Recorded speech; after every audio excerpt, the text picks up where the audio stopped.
할렐루야. 오늘 금요 기도의 본문 말씀은 창세기 20장 1절부터 18절 마지막 절까지 있는 본문의 말씀입니다. 오늘도 저는 이렇게 밖에 야외에 나와 있는 상태고 이제 오늘 돌아가게 됩니다.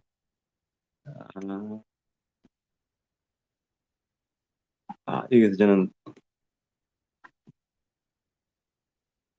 아, 예, 밖에서 좀 휴식하고 하는 그런 상태에 있습니다. 오늘 본문은 아브라함이 이제 어제 본문에 소돔과 고모라가 멸망하는 그런 본문이 나오지 않았습니까? 또 그전에는 아브라함이 소돔과 고모라를 위해서 간절한 중보 기도를 하고, 또 그 앞에는 롯을 구해내고, 또 그 앞에 하나님께서 이제 나타나셔가지고, 그 천사들을 통해서 또 하나님과 대화하는 가운데서 내가 내년 이맘때 아이를 갖게 될 것이다라고 한 약속을 한 지가 거의 지금 한 지가 지금 얼마 되지도 않은 때였습니다. 그러니까 사실은 이 아브라함이 영적으로 가장 이렇게 높은 자리에 지금 올라가 있는 것입니다. 옛날에는 뭐 방황도 하고 헤매기도 하고 하나님이 약속하셨지만 그걸 믿지도 않고 그렇게 했다가 이제 할례를 하라니까 또 할례도 다 하고 하면서 이제 하나님의 약속에 순종을 하고 하나님 뜻대로 될 것입니다라고 이렇게 확정을 하고 있는 영적으로 아주 가장 높은 단계에 있는 이런 상황에서 뜻밖의 지금 이삭이 태어나기 얼마 전인데 다시 그랄 땅으로 내려가서 자기 아내를 누이라고 속이고 하여튼 거기서 살아남으려고 하는 이런 일을 하는 것입니다. 정말 영적으로 가장 높은 곳에 올라가 있는 상태였는데 갑자기 또 이렇게 그 25년 전에 그 애굽으로 내려갔다가 아내를 빼앗길 뻔한 그런 동일한 사건이 또 일어나게 되는 그런 상황이 되어진 것을 보게 됩니다. 우리도 영적으로 충만할 때 그때 넘어질까 진짜 조심해야 됩니다. 정말 우리가 죽을 때까지 사단의 공격이 멈추지 아니하고 뭐 우리를 사단이 쉬는 때가 없는 거죠.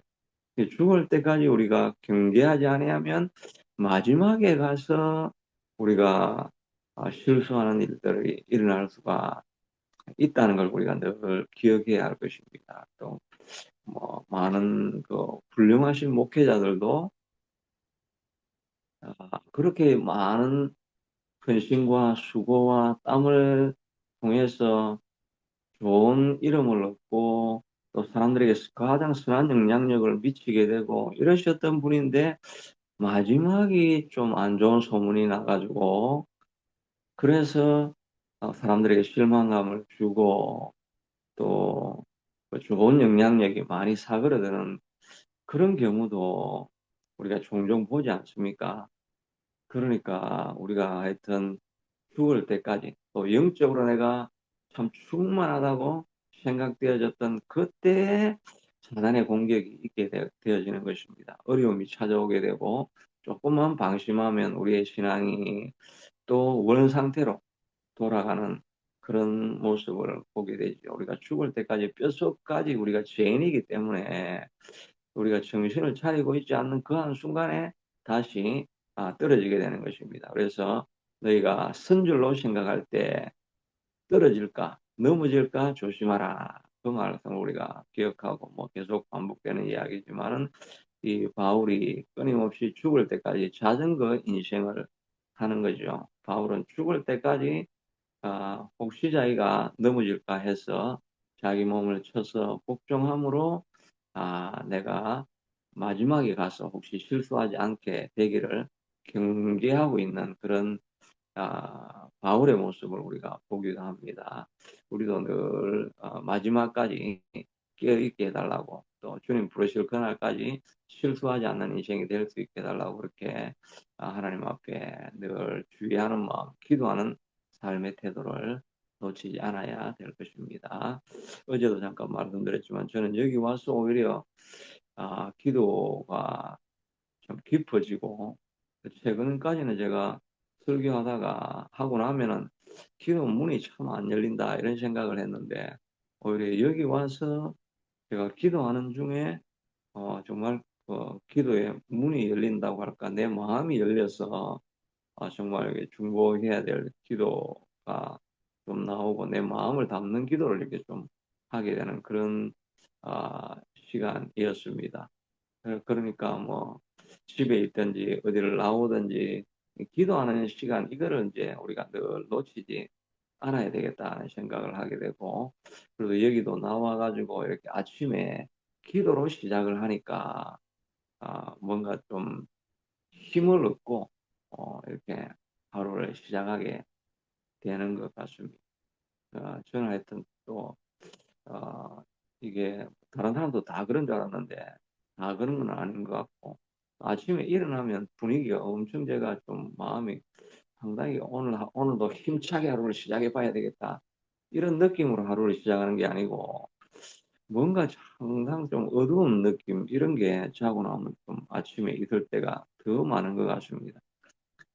그런데 이렇게 아침 기도를 딱 이렇게 하면 이 어두운 기운들이 싹 다 사라지고 이 기쁨과 또 소망을 가지고 하루를 딱 시작하니까 이 기도하고 나서 또 새로운 환경과 이런 자연을 바라보고 있으면 마음이 참 평안함으로 하루를 시작할 수 있게 되는 것 같습니다. 늘 우리가 죽을 때까지 정신을 바짝 차리고 깨어서 우리가 이제 살아가는 우리가 되어야 될 것입니다. 아브라함이 이렇게 거짓말을 또 가서 하게 된 이유가 나중에 보면 11절에 보니까 아브라함이 이르되 이곳에는 하나님을 두려워함이 없으니 내 아내로 말미암아 사람들이 나를 죽일까 생각하였으며라고 아비멜렉에게 자기가 이건 내 누이다라고 이야기를 해서 당신 뭐 마음대로 하십시오라고 이렇게 이야기를 했다가 하나님께서 직접 아브라함에게 아비멜렉에게 나타나 가지고 내가 왜 이렇게 했느냐 그러니까 이 아비멜렉이 나는 정말 모르고 한 일입니다. 내 마음에 아직 진짜 깨끗한 마음으로 이 사라를 그냥 아내로 택하려고 한 것이지 남의 아내를 막 뺏어 오려고 하고 이런 불의가 있었던 건 아니었습니다. 아브라함이 그렇게 이야기를 하니까 나는 그런 줄 알고 이 아내로 취하려고 했었습니다.라고 이 아비멜렉이 이야기를 하고 하나님께서도 내가 그런 깨끗한 마음으로 나도 한 줄로 알고 있다. 그렇게 하시면서 내리려고 하던 재앙을 멈추겠다라고 이야기를 하고 그리고 이 아비멜렉이 다시 사례를 돌려주는 거죠. 돌려주면서 야, 너가 왜 이런 일을 내게 했느냐? 까딱 잘못했으면 우리 집안이 망하는 이런 이런 어려움을 내가 당할 뻔했잖아. 왜 그렇게 했냐? 이렇게 하니까 이제 아브라함이 변명을 하면서 이렇게 이곳에는 하나님을 두려워함이 없으니 사람들이 내 아내를 취하려고 나를 죽일까? 그런 내가 두려워서 그런 거짓말을 했습니다. 라고 이렇게 이야기를 합니다. 정말 이때는 정말 다시 25년 전으로 돌아가서 아브라함이 믿음이 하나도 없는 것 같이 보이는 그런 행위를 한 것이죠. 다시 말씀드리지만 우리가 세월이 지나도 정신을 안 차리고 있으면 그냥 원상태로 다시 돌아갈 수밖에 없는 그런 우리의 모습이라는 것을 알고 정말 기도로 정신을 바짝 차리고 깨어있지 않으면 어느 순간에 우리가 다시 돌아갈지 모른다. 그런 생각을 우리가 다시 한번 해야 할 것입니다. 이 두려움의 근거가 뭐겠습니까? 이 아비멜렉은 이 또 그랄 땅은 자기가 있던 헤브론에서부터 남쪽 동쪽으로 가는 거거든요. 남쪽 동쪽은 블레셋 아래쪽 지역입니다. 그러니까 블레셋 지역이나 마찬가지입니다. 이 아비멜렉이라는 말은 이거는 누구 사람 이름이 아니고 그 직분 호칭 이름이라고 할 수가 있습니다. 왜냐하면 나중에 이삭도 뭐 백 몇십 이 지난 이후에도 또 이삭도 그랄 땅으로 내려가고 아비멜렉을 만나거든요. 그러니까 이거는 그 한 사람이 아니고 호칭이기 때문에 뭐 그 족장을 부르는 명칭이든지 이렇기 때문에 아비멜렉이라고 이렇게 부르게 됩니다. 그러니까 이 블레셋 땅입니다. 블레셋 땅에 가서는 하나님이 역사하지 않는 줄로 생각을 했다. 그렇게 생각을 하니까 두려움이 가득 찼습니다. 만약에 여기서도 하나님은 살아계신다는 것을 자기가 인정을 했다고 한다면 그러면 여기서도 살아계신 하나님 옛날에 도와주셨던 것처럼 여기서도 도와주세요 이렇게 할 수 있었는데 여기는 하나님이 아마 헤브론에 살다가 블레셋 땅에 왔는데 이 대적의 땅에 왔는데 여기 하나님이 있으시겠나 그렇게 하나님이 함께 한다는 생각을 안 한 거죠. 우리도 삶의 영역에 보면 정말 그럴 때가 있습니다. 정말 교회 생활하고 봉사 생활하고 또 뭐 가정하고 뭐 이런 일을 에 대해서는 하나님이 늘 기도를 하니까 이 자리에는 하나님이 인도해 주시옵소서라고 해서 어려움이 생기면 하나님을 찾고 또 교회 봉사하다 어려움이 생기면 이 교회 일을 할 때 사단이 방해를 하는구나 이렇게 생각을 하면서 또 어려움을 믿음으로 기도로 이게 이겨내려고 하고 이 하나님이 일하시는 영역인 것으로 우리가 습관적으로 이해되어 있으니까 항상 하나님께로 나아가려고 합니다. 그런데 어떤 새로운 환경을 딱 접하고 비즈니스를 하고 새로운 뭐 사람들을 만나게 되고 새로운 이벤트가 딱 생기게 되면 그때는 우리가 하나님을 잊어버리기가 참 쉽습니다. 왜냐하면 거기에는 내가 기도하면서 있었던 자리가 아니다 보니까 야, 이 일에는 우리가 하나님을 잊어버리고 인간적인 생각과 인간적인 어떤 방식으로 대하려고 할 때가 참 많습니다. 그러나 우리 하나님은 어떤 하나님입니까? 이스라엘만 창조하신 하나님이 아니죠.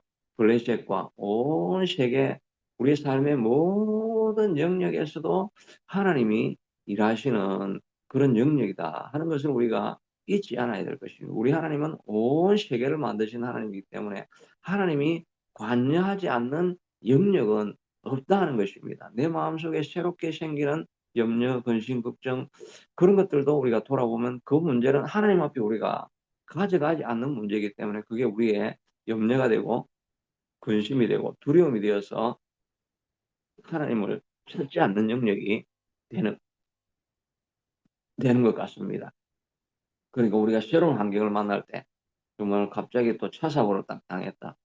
그럴 때라도, 그럴 때는 갑자기 우리 생각하면 하나님이 갑자기 생각이 안 납니다. 그러면은, 이거는 큰일 났다. 큰일 났다. 이렇게만 생각을 합니다. 그런데 또 병원에 가가지고 또 신고를 듣고, 이거는 작은 문제가 아닐 것 같은데요.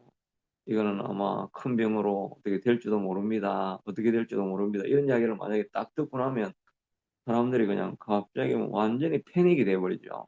패닉이 돼가지고, 정말 어두운 시간을 지나가게 됩니다. 그러다가 나중에 이제 하나님 찾게 되는데 우리가 그런 새로운 상황을 만날 때도 우리가 기억해야 될 것은 여전히 우리 하나님은 이 일에도 기억하시고 계시고 이 일에도 하나님께서 함께 하시는 자리다. 그러니까 이 문제는 하나님 앞에 맡겨야 된다. 맡기면 하나님이 일하신다는 것을 우리가 고백할 수 있어야 할 것입니다. 아브라함이 골리앗을 만나러 나갈 때 전쟁은 여호와께 속한 것이다.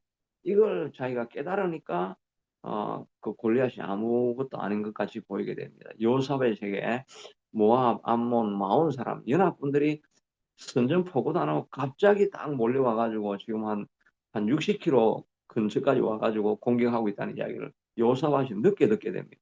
그러니까 요사밭이 깜짝 놀라가지고 막 우리가 죽었구나, 이제 큰일 났구나. 이제 이렇게 할 때 그가 온 백성을 불러가지고 금식을 하게 하고 자기도 금식하고 있을 때 아하시엘이죠. 그 선지자가 와가지고 너희들이 걱정할 것이 없다. 이 전쟁은 너희의 전쟁이 아니라 여호와의 전쟁이다. 여호와가 이 전쟁에서 일하실 것이다.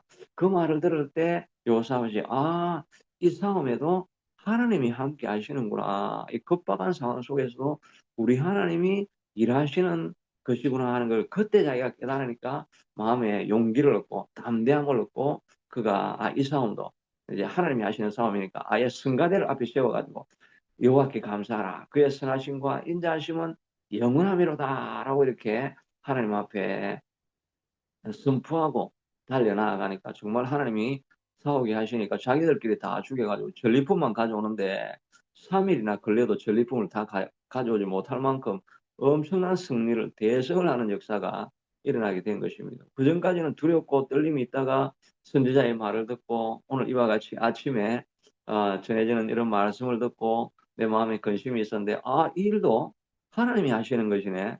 하나님이 이 자리에 함께 하시는 것이구나. 이런 마음을 딱 갖게 될 때 마음의 평안을 얻게 되고 쉼을 얻고 문제를 대적하게 되는 것이죠. 우리가 하나님이 일하시지 않는 삶의 영역이 없습니다. 또 하나님이 일하시지 않는 어떤 사건도 없습니다. 우리에게 일어나는 모든 사건 가운데서는 하나님이 이 전쟁의 주인이시다. 하나님이 나를 위해서 싸우실 것이다. 하나님과 함께 나아가서 싸우는 전쟁이다는 이런 믿음을 우리가 가지고 있을 때 하나님께서 역사하시게 되는 것입니다. 그리고 이 보면 하나님께서 이런 가운데서도 실제로 보니까 이제 그 사람의 아내를 돌려보내라. 그는 선지자라. 그가 너를 위하여 기도하니 내가 살려니와 내가 돌려보내지 아니하면 내가 죽을 줄 알라. 이 아브라함이 정말 엉뚱하게 가가지고 또 25년 전으로 돌아가가지고 아내를 팔고 이런 참 신앙의 밑바닥에 떨어졌는데 하나님은 여전히 이 아브라함을 보면서 아브라함은 나의 선지자다라고 이렇게 말씀해 주시고 있고 또 그 선지자 아브라함이 너를 위해서 기도할 것이다. 이렇게 말을 해주고 있는 것을 보게 되죠. 그러니까 우리의 아이덴티티는 내가 누군가, 내가 어떤 일을, 어떤 짓을 했는가, 여기에서 내 아이덴티티가 달라지는 게 아닙니다. 우리는 마음속으로 늘 아이덴티티가 달라집니다. 하나님 앞에 믿음으로 막 기도할 때는 내가 하나님의 자녀인 것 같고, 또 하나님을 부르심을 받은 사람이고, 하나님이 나를 붙들고 있는 사람이라고 이런 생각을 하다가 또 내가 실수하고 이 똑같은 실수를 반복하면서 야, 내가 이거밖에 안 되나? 이런데 내게서 무슨 능력이 나타나겠는가? 내게서 무슨 뭐 다른 사람을 변화시킬 만한 선한 영향력이 나타나겠는가? 나는 그냥 죄인이고 나는 아무것도 아니구나. 우리 아이덴티티가 막 내 하는 행위에 따라서 이랬다 올라갔다가 땅에 떨어졌다가 뭐 우리는 막 그렇게 생각합니다. 그러나 우리의 아이덴티티는 하나님이 나를 누구로 불렀느냐 거기에 정해져 있는 것입니다. 내가 무슨 짓을 하든지 간에 하나님은 나를 하나님이 부르신 그 아이덴티티를 가지고 우리를 그냥 그대로 인정을 해주시는 것입니다. 제가 어떤 때는 설교를 하려고 하다가 이렇게 내가 또 똑같은 실수를 하고 이렇게 반복적인 실수를 하는데 내가 어떻게 뭐 설교한다고 내가 무슨 설교한다고 영향력이 나타나겠는가? 그렇지. 하나님은 우리의 기도를 들으시는 게 아니라 우리의 삶을 보시는 거지. 삶은 뭐 엉뚱하게 행하면서 기도만 뭐 죽으라고 하면 무슨 변화가 나타나겠는가? 이 삶이 뭐 말씀인데 삶이 메시지인데 제가 늘 그렇게 이야기하죠. 뭐 말하는 말이 중요한 게 아니라 누가 말하고 있느냐 그게 중요한데 내가 이렇게 온전하게 살지도 못하고 이러면서 변변찮은 내가 뭐 하나님 메시지를 전달한다고 뭐 메시지가 효력이 있겠는가 그렇게 하는데 그렇지가 않습니다. 죄를 막 범하고 뭐 사악한 일을 하는 사람도 메시지가 전달되어질 때는 그 하나님의 말씀은 그 메시지를 듣고 은혜를 사람들이 받는 것입니다. 그러니까 그런 우리가 딜레마에 빠질 때가 있죠. 어떤 사람이 또 말씀을 잘 전하던 사람이 나중에 보니까 막 뒤에서 엉뚱한 짓을 하고 있었던 사람이었습니다. 그럼에도 불구하고 그 사람이 전했던 그 당시에 범죄하고 있던 그 사람이 전했던 메시지를 통해서는 구원 얻는 사람도 생기고 또 그 믿음을 회복하는 사람들도 생기기도 할 수 있게 되는 것입니다. 그러니까 하나님이 우리에게 주신 그, 그 아이덴티티 그거는 우리의 행위에 상관없이 하나님은 우리를 그렇게 부르시고 여전히 그렇게 사용해 주시는 것입니다. 그러니까 우리가 어떤 일을 해도 우리가 하나님의 자녀인 것은 변하지 않습니다. 또 하나님께서 우리를 부르셔서 우리를 복의 근원으로 삼으시겠다고 하신 약속은 아브라함이 아내를 팔고 나중에 또 두 번 팔고 막판에 가서 팔고 뭐 이렇게 해가지고 다른 사람을 위험에 빠뜨리고 이렇게 해도 모든 것을 합력해서 선을 이루시겠다고 하셨던 하나님의 약속은 그대로 유지가 되는 것입니다. 하나님이 우리를 부르셨으면 우리를 통해서 선을 마침내는 반드시 이루어가게 하실 것입니다. 우리가 어떤 연약한 일을 범한다 할지라도 또 우리 하나님께서 우리에게 약속해 주셨던 약속은 그대로 이루어지고 우리를 또 하나님께서 우리를 복의 피로 말미암아 거룩한 자로 삼아 주시는 것도 하나님께서 정해 주신 것입니다. 그러니까 우리가 범죄에서도 다시 십자가 앞으로 나와서 하나님 내 죄를 회개하고 고백합니다라고 이야기하면 하나님이 다시 우리를 새롭게 만들어 주시고 거룩하게 만들어 주시고 하나님의 사역을 할 수 있는 사람으로 회복시켜 주신 것입니다. 탕자로 떨어져 있던 사람들도 주님 앞에 돌아오기만 하면 하나님께서 너는 탕자로 엉뚱한 짓을 많이 했으니까 너는 사역이 끝이야. 이렇게 말하는 것이 아니라 금가락지를 끼워주고 내 아들이라고 하고 옷을 다시 정결하게 입히고 다시 사역을 할 수 있게 하나님은 말씀해 주시고 있는다 하는 것을 우리가 알고 아무리 우리가 범죄하고 연약한 자리에 있다 할지라도 우리는 여전히 하나님께서 하나님이 주신 아이덴티티는 여전히 있다는 것을 우리가 기억해야 될 것입니다. 그러니까 이런 엉뚱한 짓을 하고 있는 아브라함을 향해서도 이는 내 선지자다. 오히려 이 선지자가 너가 복을 빌 때 너 집안의 문제가 해결될 것이다 라고 이야기합니다. 그리고 나서 실제로 정말 나중에 맨 마지막에 17절에 보니까 아브라함이 하나님께 기도함에 하나님이 아브멜렉과 그의 아내와 여종을 치료하사 출산하게 하셨다라고 말씀해 주시고 있습니다. 하나님께서 아브라함에게도 여전히 마침내 아비멜렉을 고치고 출산하는 역사가 일어났습니다. 이렇게 엉뚱한 짓을 하고 아내를 팔고 막 이랬던 사람의 입을 통해 가지고 기도를 했는데 이 출산을 하고 이 집안에 이 아비멜렉에게 축복이 일어나 가지고 이 집안도 높은 그 족장의 집안이었는데 아들이 없는 고통을 당하고 있지 않았습니까? 그런데 아브라함은 자기도 아들을 못 낳으면서 기도를 했는데 이 아비멜렉에는 복이 임하고 축복이 흘러가게 되는 것입니다. 이런 경우가 참 많습니다. 어, 치유사역을 하는 그 사람은 자기가 병이 없는 사람이 치유사역을 하는 게 아닙니다. 대다수에 보면 치유사역을 하는 사람들은 자기가 온갖 질병을 다 가지고 있습니다. 근데 바울도 마찬가지 아닙니까? 자기도 정말 몸에 가시 같은 치유되지 않는 질병을 가지고 그냥 기도하는데 다른 사람들은 다 낫습니다. 자기는 안 낫게 되는 그런 경우들도 있습니다. 왜냐하면 이 자기의 고통을 가지고 있으니까 아픈 사람의 아픔을 이해하니까 다른 사람의 아픔을 치유할 수 있는 그런 공감대가 형성이 되어지고 사역할 수 있게 하시는 거죠. 우리의 아픔을 가지고 하나님께서 때로는 사역의 도구로 삼아 주시는 것입니다. 우리가 가정의 아픔이 있었다. 이 가정의 아픔이 있었다. 이런 사람들은 다른 사람을 치유할 수 있습니다. 무너진 가정을 세울 수가 있습니다. 부부 관계가 엄청 악화되어 있다가 회복되어진 그 사람이 어떤 사역하겠습니까? 그 사람이 부부 세우는 사역, 그 사람밖에 할 수가 없는 것입니다. 우리의 상처가 우리의 은사가 될 수 있다는 것을 알고 우리가 지나가는 모든 어려움들을 우리가 이기고 나아갈 때 그 고통이 우리의 사명이 되는 것입니다. 우리의 상처가 우리의 사명이 되는 것인 줄 알고 우리의 상처를 정말 위해서 기도해서 회복되어지기를 원하고 회복되어질 때 그것을 가지고 다른 사람을 이렇게 세우는 그 사명으로 삼을 수 있는 우리가 되어져야 할 것입니다.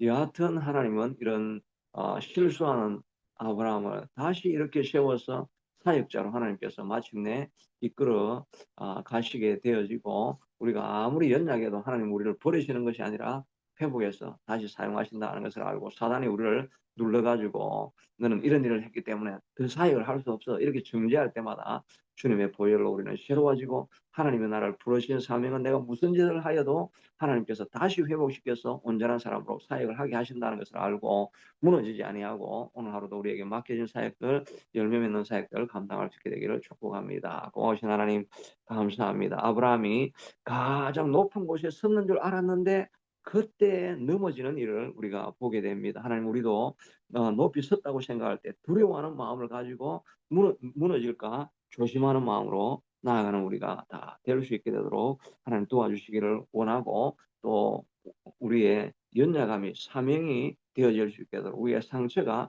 사명이 되어질 수 있게 되도록 오늘 하루도 주어진 일들 믿음으로 승리하며 달려나가는 우리가 되게 하여 주옵소서. 예수님 이름으로 기도드리옵나이다. 아멘. 녹화는 끄고, 예, 레코딩은 다